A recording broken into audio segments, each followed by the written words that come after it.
сабағымыз бастамас бұрын әуелі топқа бөліп аламыз. Қима қағаздан алып, жылдан 3 топқа бөліп келе қойдық. Ал оқушылар топқа бөлініп алдық. Бірінші топ Қазыбек би, екінші топ Әйтеке би, үшінші Төле би. Енді бір-бірімізбен ақылдасып, кеңесіп, топ басшы сайлап алайық. Әрқайсымыз топ басшы және көмекші. Қандай тапсырма берді?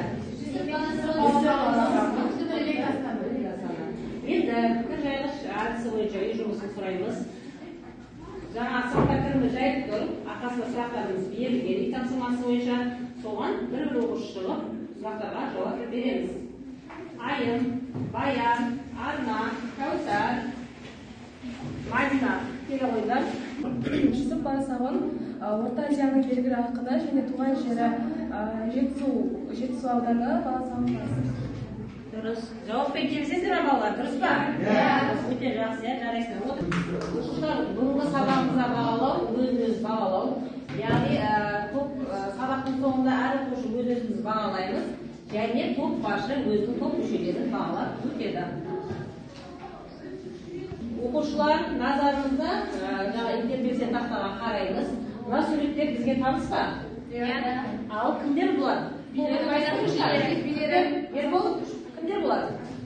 Қазақтың үш биі. Қазақтың үш биі кім? Төле би, Қазыбек би, Әйтеке би. Қай жүздің билері бұлар? Ұлы жүз, орта жүз. Қазыбек орта жүз, Әйтеке би. Сен қай жүзге жатасың өзің? Орта жүз. Орта жүзбен, яғни Қазыбек би, жарайып отыра қой. Енді сіздерге тапсырма. Үш топ осы үш би туралы мәлімет жазамыз. Мәлімет айтамыз. Қазыбек би 1663 жылы туылып, 1755 жылы қайтыс болған. Ол орта жүздің биі және көрнекті қоғам қайраткері. Керемет жауабы шешендік сөздер екен. Атадан бөлім тақырыбымыз атадан қалған селді өлең. Бұл сабақта шығатын оқу мақсаты көркем шығармалардан алған үзінділерді шығармашылық жұмыстарда қолдану. Сабағымыздың шығатын мақсаты көркем шығармалардан алған үзінділерді шығармашылық жұмыстарда қолдану. Олай болса, осы бағытта тапсырмаларды орындаймыз. Шешен болу үшін ол адамның ең бастысы ұстанымдары игілікке қызмет ету, игілікке, жақсылыққа, әділдікке қызмет ету. Әйтпесе ол тіл деген айттық қой, тіл деген керемет Оқушылар мәтінімізді тыңдап болса, енді шешен дегеніміз кім, шешендік сөз дегеніміз не сұрағына тірексіз арқылы жауап береміз. Ал бастаймыз. Сіздерге беретін уақыт 3 минут.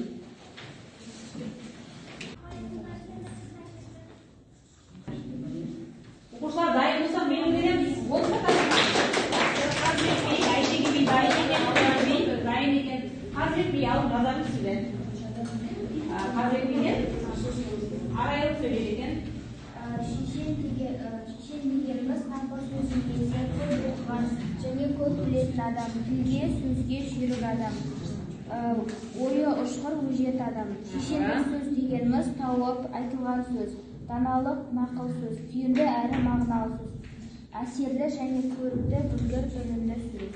Жарайсың, керемет жауап. Жарайсың, отыра қой.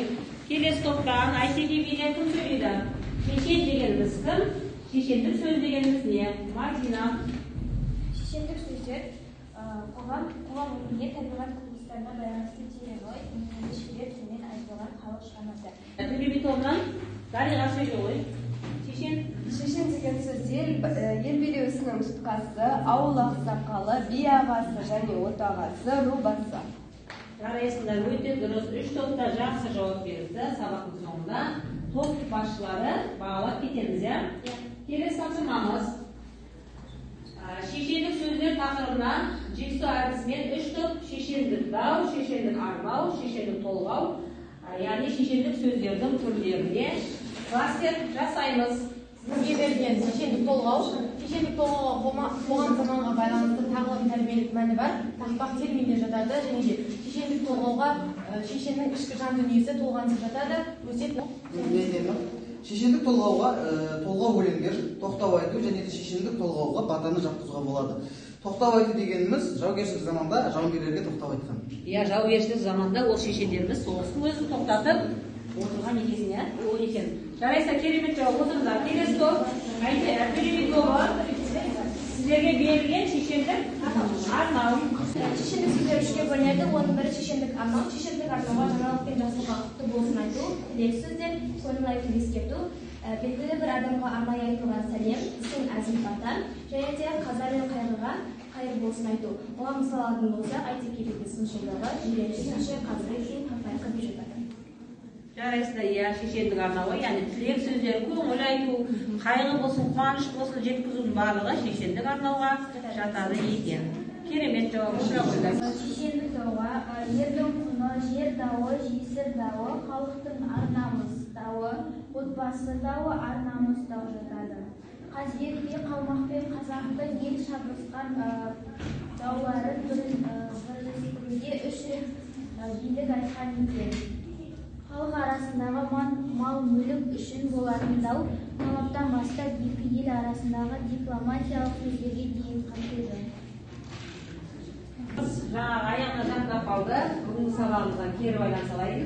Яғни келісемін, келіспеймін стратегиясы бойынша аламын. Мен сұрақтар қоямын, сұрағыңыз келісесіздер ме, келіспейсіздер ме, соған жауап беріп отырамыз. Шешендік сөздер қазақ ауыз әдебиеті саласына жатады. Шешендік сөздер жазба әдебиетінің мұрасы. Келіспейміз, себебі ауыз әдебиетіне жатады. Шешендік сөздер жазба әдебиетінің мұрасы. Шешендер мен билер ауызша сақталған. Шешендік сөздер тек дауларға байланысты болған. Келіспейміз, себебі шешендік арнау, толғау түрлері бар. Шешендік сөздер 19 ғасырда пайда болған. Жақсы, жарайсыздар оқушылар. Енді топ басшылары өз топ мүшелерімізді бүгінгі сабаққа қалай қатысқандығын бағалап өтейік. Бірінші тапсырмада Арна Төлеби туралы өте жақсы мәлімет бере білді. Екінші тапсырмада Дариға Зарина екеуі шешендік екенін жақсы мәлімет беріп, оны жақсы түсіндіре алды. Соңғы шешендік арнада біз барлығымыз бірлесіп жақсы тапсырма орындадық. Топтың мүшелері барлығымыз жақсы сабаққа атсалысты. Керемет, жарайсыздар, отыра ғой. Келесі топ Айтеке би тобы. Бүгін барлық оқушылар белсенді қатысты, оның ішінде Арнаның баяны жарайсыз деп бағалайды. Ал азаматқа көбінесе топтық жұмыстарда тапсырмаларда көбірек қатысуына керек деп айтайын. Жақсы, керемет топ мүшелері. Келесі Қазыбек би тобында. Біздің топтан да барлығы белсенді қатысты, бірақ бізде Заңғар және Ербол кішкене белсенді қатыспады, толқыну керек. Арайдың концерті жақсы бағаланды, себебі олар бүкіл барлық тапсырмаларға белсенді қатысып отырды. Кәусар мен Санжар да белсенді қатысты, бірақ оларға да толқыну керек. Көбірек іздену керек деп кеңес бересің, жарайсыздар. Жақсы, бүгінгі сабаққа барлығыңыздар жақсы атсалыстыңыздар. Біраз мағлұмат білді деп ойлаймын.